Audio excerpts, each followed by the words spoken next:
और ना मैं इनको इस बात से बात करता हूँ जी। सर मेरा एक क्वेश्चन है, मेरा ये क्वेश्चन है कि ये सब all over the world it is existing, हर कोई एडमिट कर रहा है कि पाकिस्तान में एक बहुत बड़ी क्लाइमेटी है। तो इस चीज़ को जो हिस्टोरिक देखा जाए, बहुत सी नेशंस ने ऐसा है कि अपने टफ टाइम को अपॉर्चुनिटी लेते हुए उन्होंने वर्ल्ड ओवर ऑर्गेनाइजेशन में अपने बहुत से मुतालबात जो हैं उनको मंजूर करवाया। तो हमें पाकिस्तान को एज एन हम लोगों का जैसे लॉन बहुत ज़्यादा है, तो हम लोगों को इसको टफ टाइम को अपॉर्चुनिटी लेना चाहिए और अपना वेव ऑफ लॉन जो है वेव ऑफ करवाने के लिए। देखिए ये क्वेश्चन बड़ा अच्छा है आपका, और बड़ी इस तरफ हर तरफ ये सोचा जा रहा है कि हमें लोन के लिए राइट ऑफ के लिए कहना चाहिए। प्राय साहब, आप क्या समझ रहे हैं कि ये जो सैलाब की वजह से पॉलिटिकली जिस एक ऑल पार्टीज़ की तरफ, तमाम एक ऐसे प्लेटफॉर्म की तरफ शामी साहब ने इशारा किया कि जहाँ पे सब लोग सर जोड़ के बैठ सकें, क्या ऐसी चीज़ को डेवलप होती हुई नज़र आ रही है? ये एक ऐसा मामला है कि जिस पर तमाम सियासी कुव्वतों को, जमहूरी कुव्वतों को, जमहूरी इदारों को ये गौर करना चाहिए कि ये कहाँ से क्यों आवाज़ें आ रही हैं, ये फ़ौज कहाँ से आ गई है, उसका क्या काम है, यानी उसके बारे में कौन उनको कह रहा है, कौन बयानात दिलवा रहा है। एक तो इस मसले के लिए, फिर ये जो कुछ मामलात जो हैं वो रेस्क्यू, रिलीफ, रिहेबिलिटेशन के हैं, ये भी एक इज्तिमाई सोच और फ़िक्र के मुतकाज़ी हैं। तीसरी बात जो इस मामले में अब जो बिल्कुल एक वादे हुई है कि डैमों की ज़रूरत जो है, मतलब 1974 के बाद से आज तक कोई डैम नहीं बना। अब फिर एक मरतबा इस सैलाब ने हमें मुतवज्जे किया है कौमी सतह पे कि डैम होने चाहिए, जल्द होने चाहिए, ज़रूरी होने चाहिए। पांचवी बात यह है कि एक मजमूई तौर पर एक इस्तिग़फ़ार की, तौबा की एक कैफियत होनी चाहिए, इसलिए कि बहरहाल अल्लाह ताला की नाराज़गी की अलामतें ये मौजूद हैं। और इस तरह के अभी एक किसी बुरान से निकलते हैं, दूसरे में हो जाते हैं, जो कत्लेआम हो रहा है, जिस तरह से दहशतगर्दी के और ड्रोन हमले, डॉक्टर आफिया सदीकी, कई हवाले हैं।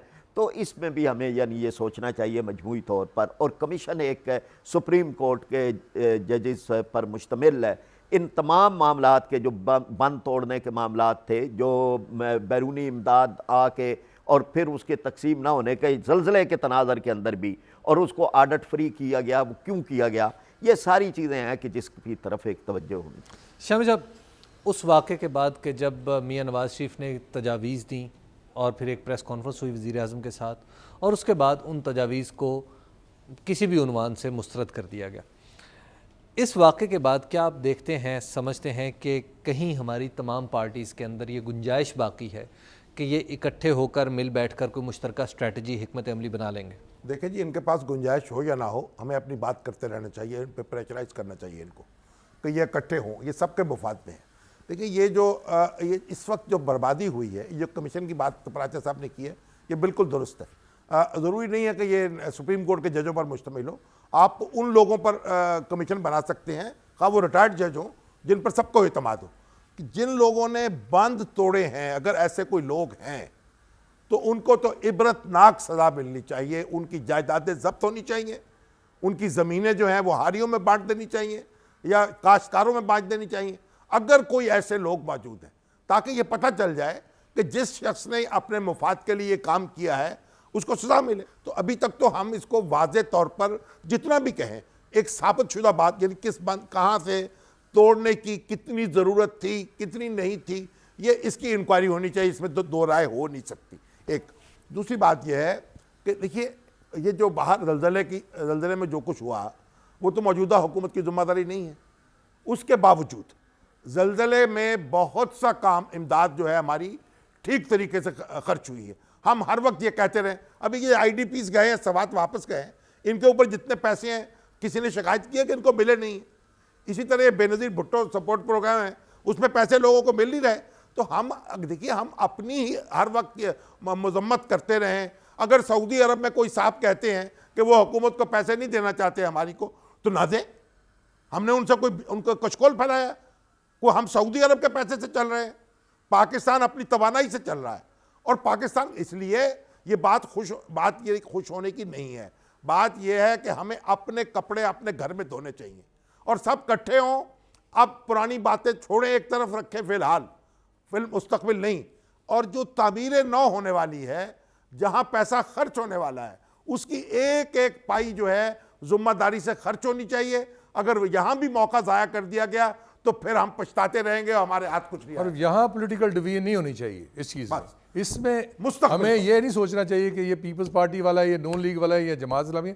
हमें सबको मुश्तरका सोच लानी चाहिए, और ये प्रिवेंशन सतह पे बहुत ज़रूरी है, क्योंकि माजी में यहाँ होता रहा है। माजी में यहाँ हुआ है कि वो डिस्क्रिमिनेशन आ जाती थी कि ये वर्कर कौन है, किसका वर्कर है, किसका नहीं है। इसलिए मैंने ये बात की कि नबी साहब आज हमें को- ज़रूरत और है। जिनके बैरून मुल्क हैं और करोड़ों अरबों रुपए हैं, उनको ला के सलाम जदगान पे वो खर्च भी- करने और चाहिए। जो आज तक डॉलर्स इस्तेमाल करके छुपा के बैठे, उन्होंने आज तक कभी उनको- बताया ही नहीं भाई है बात कि- ये है, ये उनके तो आप- आप देखिए, ये तो संतू खान कव्वाल की कवाली है, ये होती रहेगी।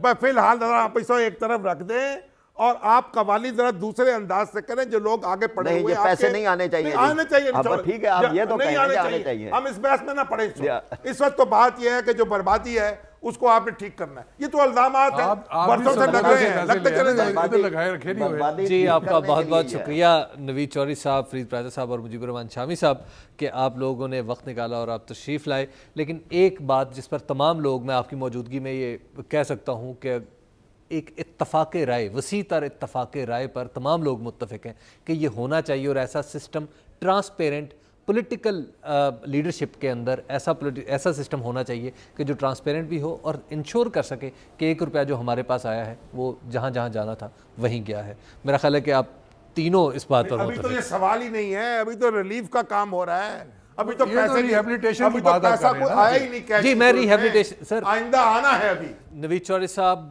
फरीद प्राज साहब और मुजीबुर रहमान शामी साहब, आपका बहुत बहुत शुक्रिया कि आप तशरीफ़ लाए। सवात में हम फ्लड की कवरेज करने के लिए गए तो मैंगोरा में आए, और मैंगोरा से जब हम वापसी के लिए रख्ते सफ़र बांध रहे थे तो अचानक हमारे होटल वाले ने आके बताया कि कुछ लोग हैं जो आपसे मिलने के लिए आए हैं। 10-12 लोग थे। मैंने उनसे पूछा कि आप कहाँ से आए हैं, तो उन्होंने कहा कि हम मटलतान से आए हैं। ये जगह कालाम से 12 किलोमीटर के फासले पर है।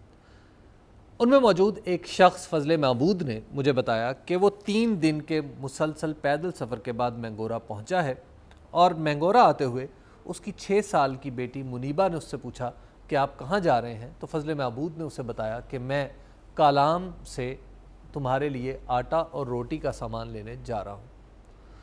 मुनीबा ने उसको कहा कि बाबा जान, आप जाते हैं, आप ज़रूर जाइए, जल्दी आइएगा, लेकिन आते हुए मेरे लिए बिस्किट का एक छोटा पैकेट लेते आइएगा, मेरा बिस्किट खाने को बहुत दिल चाह रहा है। फजले महबूद जब मुझे मैंगोरा मिलने आया तो उसने बताया कि गुज़िश्ता 7 दिन से ना वो आटे की एक बोरी इकट्ठी कर सका है, ना बिस्किट का एक पैकेट कि वो अपनी बेटी को ले जाकर दे सके। हबीब अकरम को अगले हफ्ते तक के लिए इजाज़त दीजिए। खुदा हाफ़िज़।